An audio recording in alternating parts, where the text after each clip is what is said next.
I never thought my daughter's boyfriend would be the one to destroy me. But when I found that small black device hidden under my car, everything I believed about Michael Chen shattered like glass hitting concrete. Before we proceed, thank you for watching Granny's narrative. Please subscribe and tell us where you are watching from in the comment section. My name is Patricia Moore. I am 65 years old and I have been a widow for 3 years now.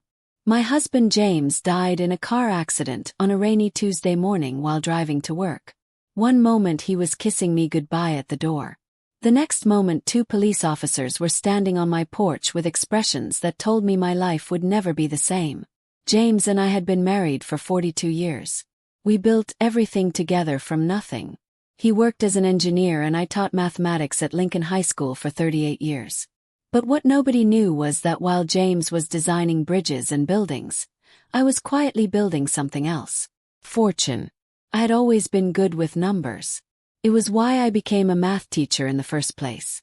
But numbers in a classroom are different from numbers in the stock market. In the classroom, numbers follow rules and logic. In the market, numbers dance to rhythms that most people cannot hear. But I could hear them. I could see patterns where others saw chaos. Over the years I turned our modest salaries into something remarkable. I started small with a few $100s here and there. I studied every book I could find about investing. I tracked market trends on spreadsheets that filled entire filing cabinets. I made calculated risks that paid off more often than not. By the time James died, our portfolio was worth $9.3 million. James knew we were comfortable, but he never knew exactly how comfortable. I never told him the full amount because James was a worrier. He would have stressed about losing it all in a market crash or making wrong decisions. So I kept that burden to myself and let him sleep peacefully at night thinking we had enough for retirement and maybe a nice vacation every year. After he died I was lost. Not financially lost because I had more money than I could spend in 3 lifetimes. But emotionally lost in the way that only someone who has been married for 4 decades can understand. I would wake up at 3 in the morning reaching for James only to find cold, empty sheets. I would cook dinner for 2 out of habit and then stare at the extra plate wondering who I had become. My daughter Sophie was my only light during those dark months. She would call me every day to check on me. She would visit on weekends and pretend not to notice that I was wearing the same clothes I had worn the day before. She would talk about her job at the advertising agency and her friends and anything that might distract me from the hole in my chest where my husband used to be. Sophie is 33 years old and she has always been beautiful. Not just pretty but genuinely beautiful in the way that makes strangers stop and stare. She has her father's dark hair and my green eyes and a smile that could convince anyone of anything. She is also terrible at choosing men. There was Derek the artist who turned out to be married with 2 children. There was Brandon the businessman who was actually unemployed and living in his car. There was Kyle the personal trainer who was sleeping with half his clients including Sophie's best friend. Every relationship ended in tears and ice cream and me holding my daughter while she swore she would never trust another man again. So when Sophie came to my house one Sunday afternoon with a nervous smile and a man trailing behind her, I prepared myself for disappointment. I had learned to expect the worst from Sophie's choices in men. But this time felt different. Michael Chen was not what I expected. He was 38 years old with kind eyes and an easy smile. He worked as a financial advisor at Sterling Wealth Management, which immediately caught my attention. He wore a nice suit but not too expensive. He brought flowers for me and wine for dinner. He asked thoughtful questions about my life and actually listened to the answers. During that first dinner, Michael talked about his childhood in San Francisco where his parents had immigrated from Taiwan. He talked about working his way through college while supporting his younger sister. He talked about his passion for helping people secure their financial futures. Everything about him seemed genuine and warm and safe. Sophie glowed when she looked at him. For the first time in years I saw my daughter truly happy. Not the fake happy she pretended with the others, but real happiness that came from feeling valued and loved. Michael would reach for her hand during conversation. He would laugh at her jokes, even the bad ones. He would look at her like she was the only person in the room. Over the next few months, Michael became part of our family. He came to Sunday dinners every week. He helped me fix the leaking faucet in my bathroom. He brought me books about investing and we would discuss market trends over coffee. He remembered small details like my favorite tea and the names of my former students when I told stories. He was especially interested in my financial planning. Not in a pushy way but in a genuinely curious way that felt natural given his profession. He would ask questions about my portfolio and my retirement strategies. He offered advice that actually made sense. He suggested moving some of my investments into more stable options given my age. He talked about the importance of estate planning and making sure Sophie would be taken care of when I was gone. I appreciated his concern. After James died, I had felt so alone in managing everything. Having someone who understood finance and actually cared about my well-being felt like a gift. So when Michael suggested I bring my car to his trusted mechanic before my weekend trip to Seattle, I did not question it. I should have.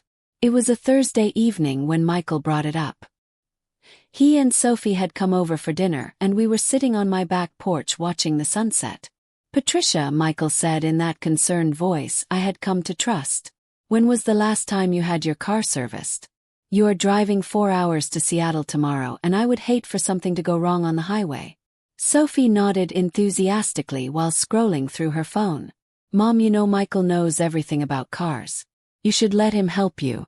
I did not know that Michael knew everything about cars, but I assumed Sophie was exaggerating the way she always did when she was in love. Still, the trip to Seattle was important. I had a meeting with a real estate developer about a commercial property investment that could add another $1 million to my portfolio. The last thing I needed was car trouble. Michael smiled and pulled out his phone. "I know a great mechanic near your house. Honest guy, fair prices. I can drop your car off tonight and pick it up tomorrow morning before your trip. All serviced and ready to go." The offer seemed so generous, so thoughtful, so perfectly timed to solve a problem I had not even realized I had. That should have been my first warning sign.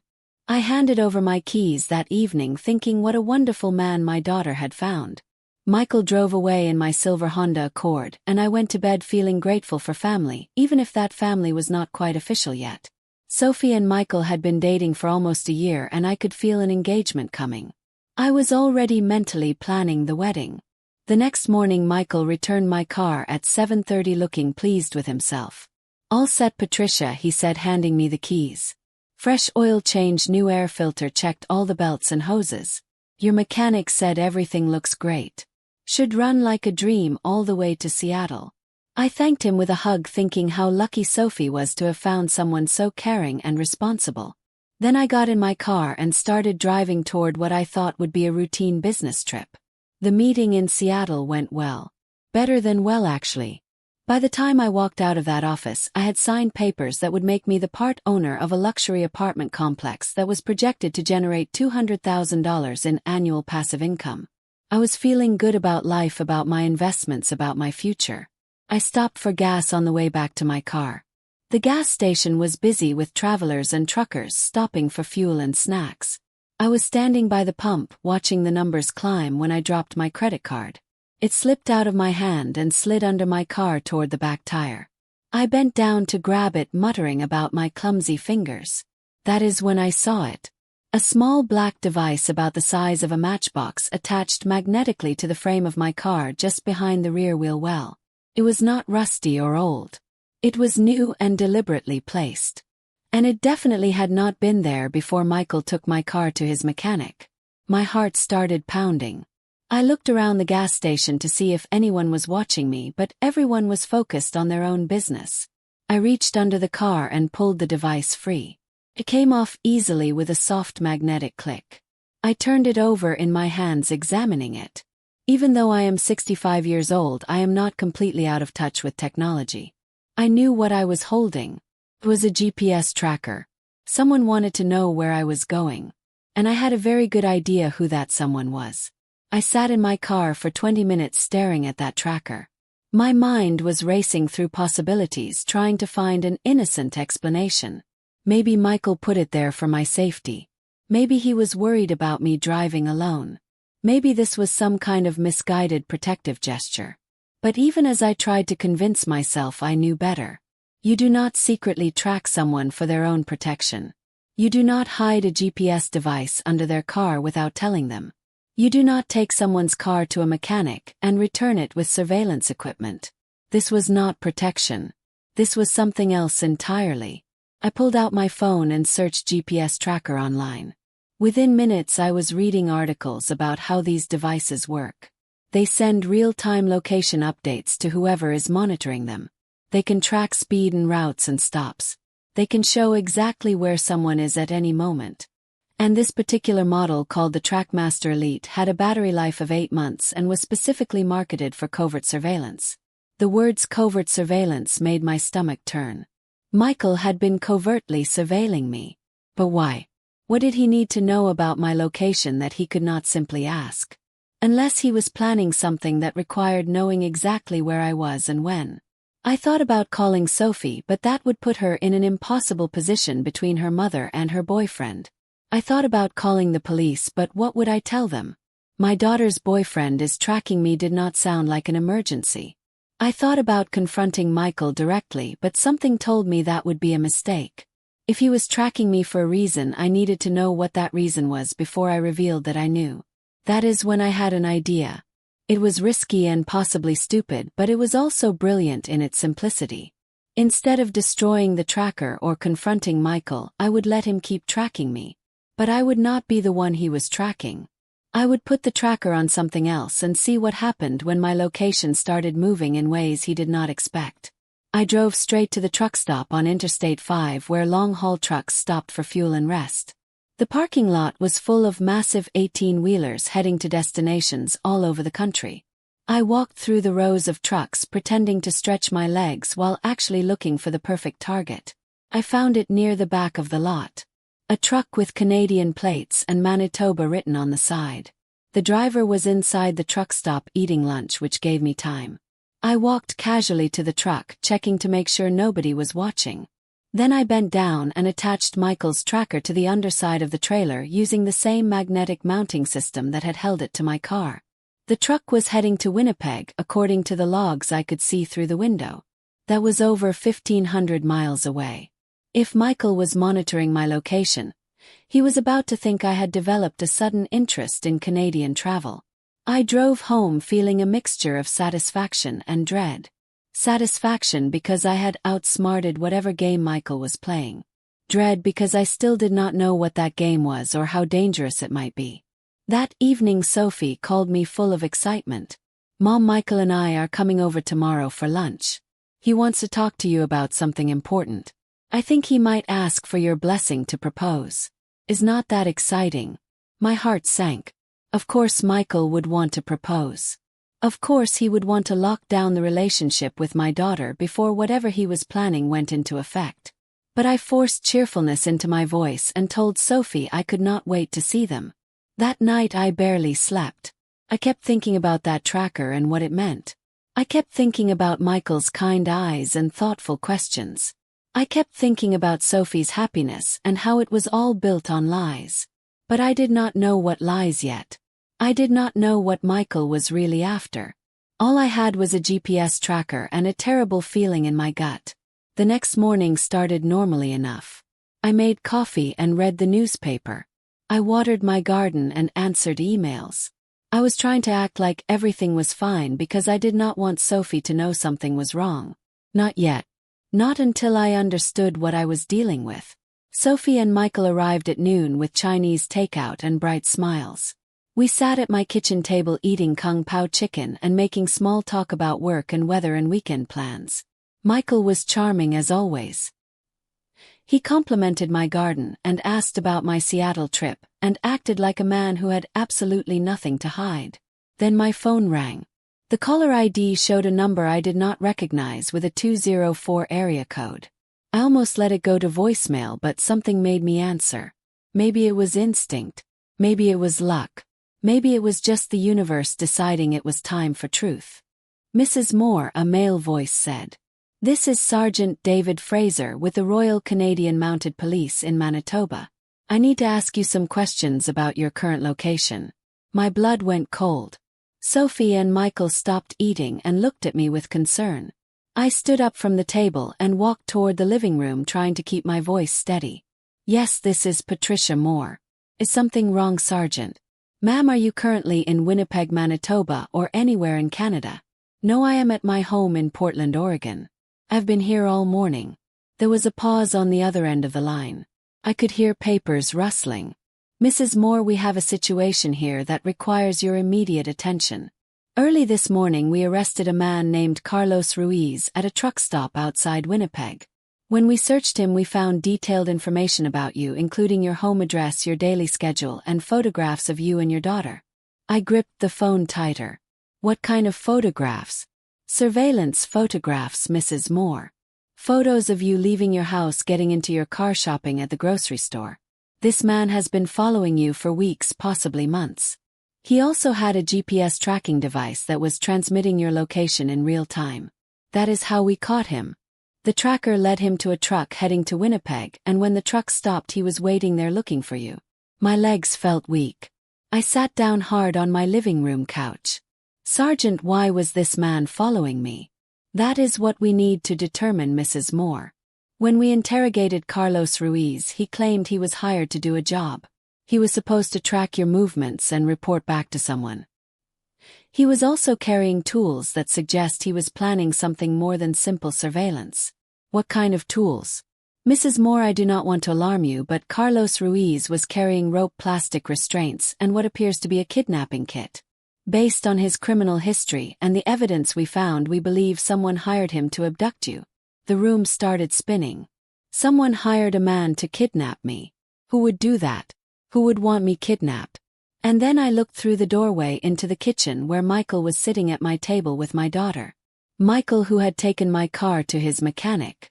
Michael, who had returned it with a tracking device. Michael, who worked in finance and knew exactly how much money I had. Mrs. Moore, are you still there? Sergeant Fraser asked. Yes, I am here. Sergeant, I think I know who hired this man. There was a long pause. Mrs. Moore, if you have information about who is behind this, you need to tell me immediately. Your life may be in danger. His name is Michael Chen. He is my daughter's boyfriend. He put a GPS tracker on my car 2 days ago. I found it yesterday and I attached it to a truck heading to Canada. That must be how your kidnapper ended up in Winnipeg, following a truck instead of following me. I heard Sergeant Fraser talking to someone in the background. Then he came back on the line. Mrs. Moore listened to me carefully. If Michael Chen is behind this and he realizes his plan has failed, you could be in immediate danger. Do you feel safe right now? No, I do not. He is in my house right now, sitting at my kitchen table with my daughter. Both of them think everything is normal. Mrs. Moore, I am going to contact Portland Police immediately. I need you to stay calm and do not let Michael know that you are aware of anything. Can you do that? I will try. Mrs. Moore, one more thing. When we arrested Carlos Ruiz, he was very cooperative. He told us he was hired through an encrypted messaging app by someone using the name MC Financial. He was paid $10,000 up front and promised another $50,000 once the job was complete. The plan was for him to intercept you during a drive, stage a car accident, and then contact your family demanding $300,000 ransom. $300,000. Exactly, Mrs. Moore. And according to Carlos Ruiz, the person who hired him specifically said that your daughter's boyfriend would handle the ransom negotiations. That was part of the plan. Michael Chen was supposed to be the hero who saved you by paying the kidnappers. Except the kidnappers would give the money back to him minus Carlos Ruiz's cut. It was all a scheme to steal from you while making Michael look like a hero to your daughter. I hung up with Sergeant Fraser and sat on my couch trying to breathe. Everything made sense now. The tracking device. The interest in my finances. The helpful suggestions about estate planning. Michael had been setting me up for months. He had wormed his way into my family and my trust so he could steal from me. And he had been using my daughter as cover. I walked back into the kitchen on shaky legs. Sophie looked up with concern. Mom, are you okay? You look pale. I'm fine, sweetie. Just a wrong number. I sat down at the table and looked at Michael. He was watching me carefully. Too carefully. Like a man who suspects something is wrong but is not sure what. So Michael, I said, forcing my voice to sound normal. Sophie said you wanted to talk to me about something important. Michael glanced at Sophie and smiled. Then he reached across the table and took my hand. Patricia, you know how much Sophie means to me. And you know how much I have come to care about you as well. You have become like family to me. I wanted to pull my hand away. I wanted to scream at him that I knew everything. But I kept my face neutral and let him continue. I love your daughter and I want to spend the rest of my life with her. But before I propose, I wanted to ask for your blessing. I know how important you are to Sophie and I would not feel right moving forward without your approval. Sophie was practically bouncing in her chair with excitement. She had no idea that the man she loved was a criminal who had been plotting to kidnap her mother. She had no idea that everything about their relationship was a lie. My heart broke for her, but I knew I had to protect her, even if it meant destroying her happiness. Michael, you seem like a wonderful man, I said slowly. But I have to be honest with you. Have some concerns. His smile faltered slightly. Concerns? I did some research on your background and I found some things that worry me. Michael's face went carefully blank. What kind of things? Well, for example, I found out that you were fired from your last 2 jobs. And I found court records showing that you have significant gambling debts. I also found it interesting that you took such a sudden interest in my financial situation. The kitchen went silent. Sophie stared at me in shock. Mom, what are you talking about?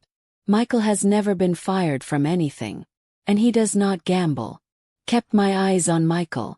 His friendly mask was cracking. I could see anger flashing beneath the surface.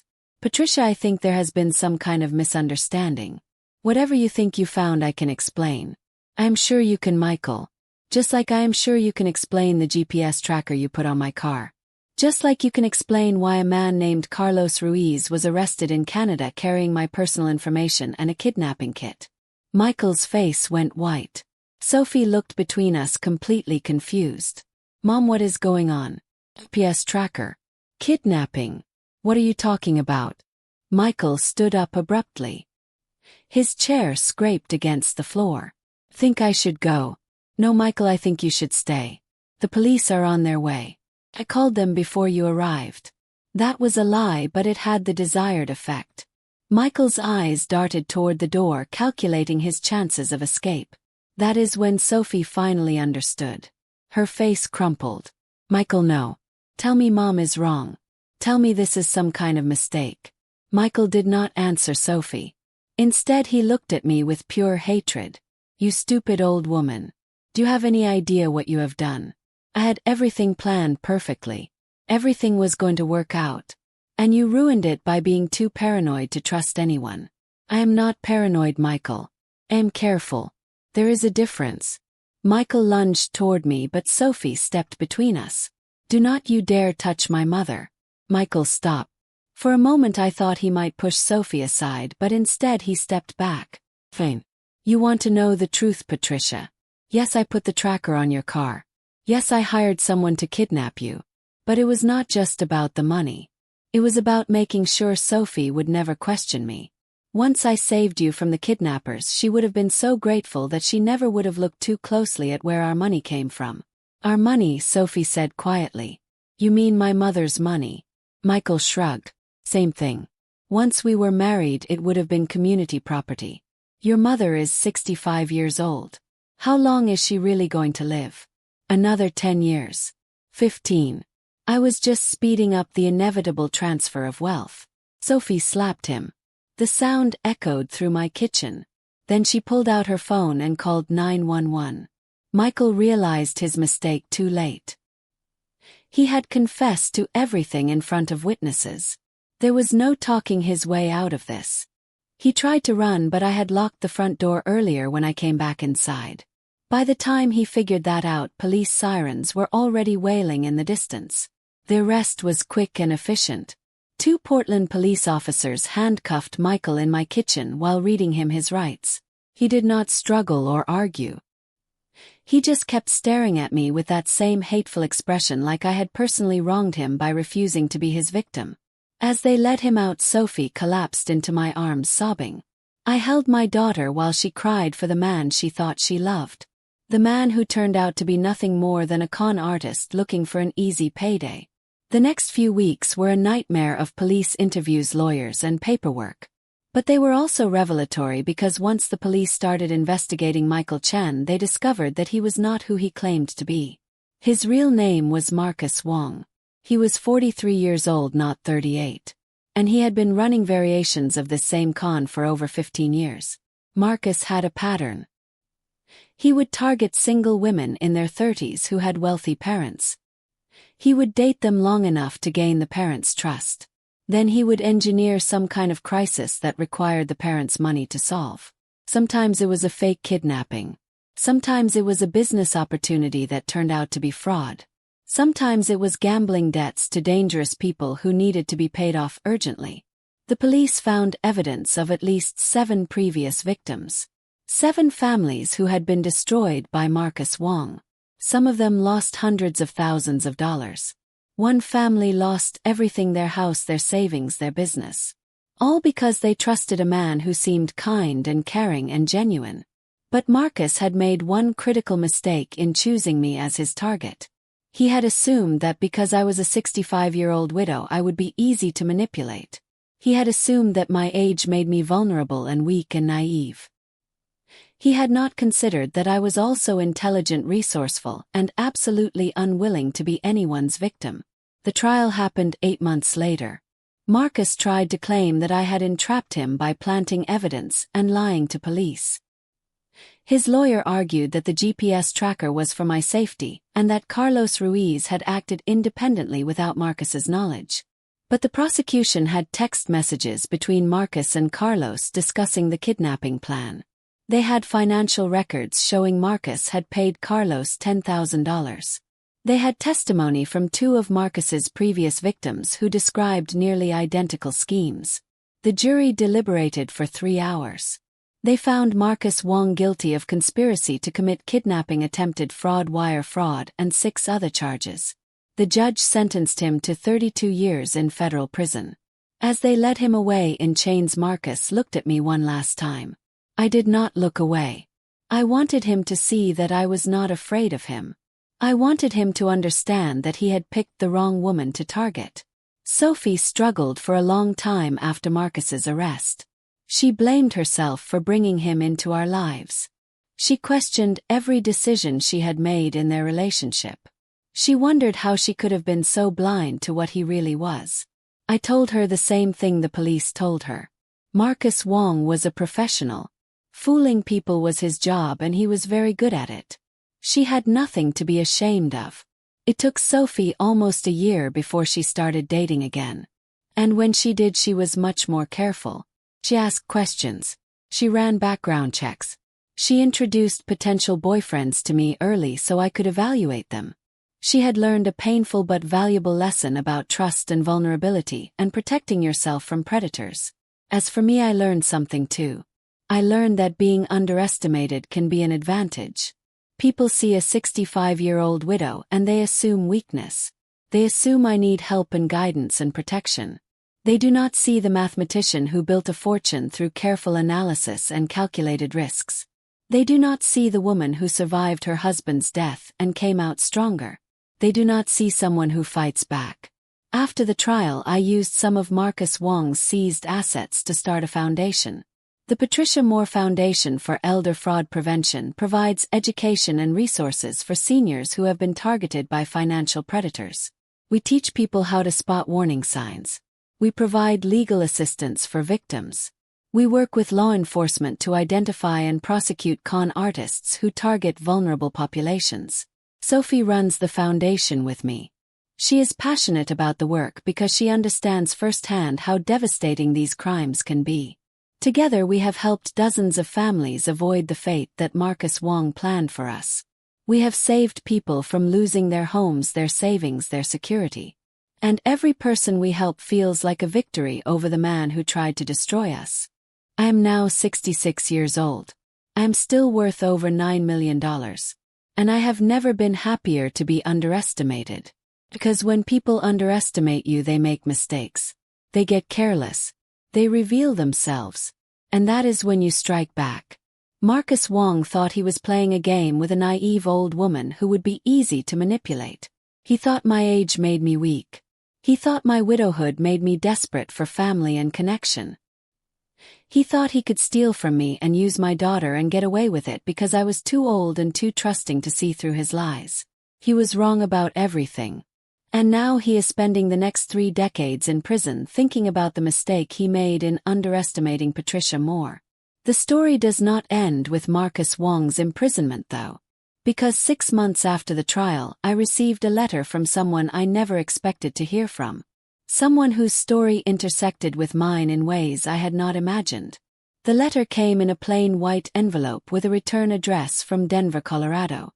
Inside was a handwritten note on expensive stationery. It read, "Dear Mrs. Moore. My name is Catherine Price. You do not know me but I know you. I was one of Marcus Wong's victims. 5 years ago he targeted my daughter and stole $400,000 from me through a fake investment scheme. I lost everything, my savings, my home, my retirement. I thought my life was over. But then I read about your case in the newspaper. I read about how you caught him and fought back and made sure he faced justice. And for the first time in 5 years I felt hope. Because of you, Marcus Wong is finally being held accountable for what he did to me and to all his other victims. Because of you I am not alone anymore. Because of you I know that it was not my fault and that I was not stupid for trusting him. I just wanted to thank you for being brave enough to fight back when many of us could not. You are my hero, Mrs. Moore. You saved me even though you did not know I existed." I cried when I read that letter.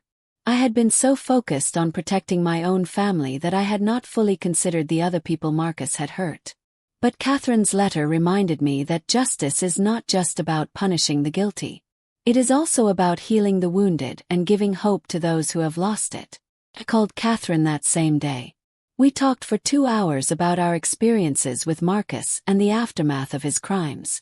She told me how the theft had devastated her financially and emotionally, how she had blamed herself for years, how she had become isolated and depressed because she was too ashamed to tell anyone what happened. But talking to me helped her realize she was not alone. And talking to her helped me realize that my fight against Marcus had meant something bigger than just protecting my own money. It had given other victims permission to come forward and seek justice. Catherine became the first board member of the Patricia Moore Foundation. She used her experience to help other victims navigate the complicated process of reporting fraud and recovering their losses. She also became a close friend. Someone who understood what it felt like to be targeted by a predator and to fight your way back from the edge of ruin. Through Catherine I met other victims of Marcus Wong. There was Ellen from Chicago who lost her retirement savings. There was Grace from Atlanta who lost her small business. There was Diana from Phoenix who lost her daughter's college fund. Each of them had believed they were the only ones. Each of them had blamed themselves. Each of them had suffered in silence until my case made the news. Together we formed a support group for elder fraud victims. We meet twice a month to share our stories and strategies for healing. We support each other through the legal process and the emotional recovery. We remind each other that being targeted by a con artist does not make us stupid or weak. It makes us human. And humans are wired to trust. That is not a flaw. That is what makes us capable of love and connection and community. The support group has grown beyond just Marcus Wong's victims. We now include people who have been targeted by all kinds of financial predators. Romance scammers who steal from lonely hearts. Fake IRS agents who threaten prosecution. Nigerian prince email schemes. Medicare fraud. Identity theft. The list goes on and on. But what all these victims have in common is that they trusted the wrong person at the wrong time. And they need help finding their way back to wholeness. Running the foundation and the support group has given me a sense of purpose I did not know I was missing. After James died, I had drifted through my days feeling like my life was over. I had money and security, but I did not have meaning. Marcus Wong inadvertently gave me that meaning by targeting me. He reminded me that I am a fighter. That I am capable, that my intelligence and resourcefulness and refusal to be a victim can make a difference in the world. Sophie has also found new purpose through the foundation. She channels her anger at Marcus into helping other people avoid the trap she fell into. She has become an expert in recognizing red flags in relationships. She teaches workshops on how to vet potential partners and protect yourself from romance scammers. She speaks at senior centers and community colleges and anywhere else that will listen about the importance of asking questions and trusting your instincts. People sometimes ask me if I regret trusting Michael or if I wish I had been more suspicious from the start. The answer is no. I do not regret being open to the possibility that he was a good person. I do not regret welcoming him into my family. I do not regret treating him with kindness and generosity. Because if I had lived my life suspicious of everyone and trusting no one, I would have missed out on real connections with real people who genuinely care about me. The problem was not that I trusted Michael. The problem was that Michael was a liar and a thief who exploited that trust. That is on him, not on me. My only regret is that it took me so long to see the truth. If I had been paying closer attention, I might have noticed warning signs earlier. But I was grieving and lonely and grateful for family. And Marcus knew exactly how to exploit those vulnerabilities. Now I am older and wiser and much harder to fool. But I am also still open to connection and love and trust. Because the alternative, living in fear and isolation, is not living at all. It is just existing. And I did not survive James's death and Marcus Wong's schemes just to exist. I survived to live fully and joyfully and with purpose. One of the unexpected outcomes of the trial and the publicity around it was that other families started reaching out to me for advice. They had elderly parents or grandparents who they suspected were being scammed. They did not know how to protect their loved ones without seeming controlling or dismissive. They wanted help navigating the delicate balance between safety and independence. I started offering free consultations to families dealing with potential fraud situations. I would listen to their concerns and help them evaluate whether their suspicions were justified. Sometimes I would discover that the elderly person was simply making poor financial decisions but not being scammed. Other times I would uncover sophisticated fraud schemes that had been operating for months or years. In one case, a woman called me about her 78-year-old father who had recently started dating a much younger woman he met online. The daughter was concerned because her father was suddenly talking about investing his life savings in his new girlfriend's business venture. I agreed to meet with the father privately to discuss his financial plans. Within 30 minutes of conversation, I identified multiple red flags. The girlfriend had asked him not to tell his family about their relationship until the business deal was finalized. She had convinced him to take out a second mortgage on his house to fund the investment. She had discouraged him from consulting with a lawyer or accountant. And she had created a sense of urgency, claiming the investment opportunity would disappear if he did not act immediately. These are all classic signs of a romance scam. I gently explained this to the father and showed him articles about similar schemes.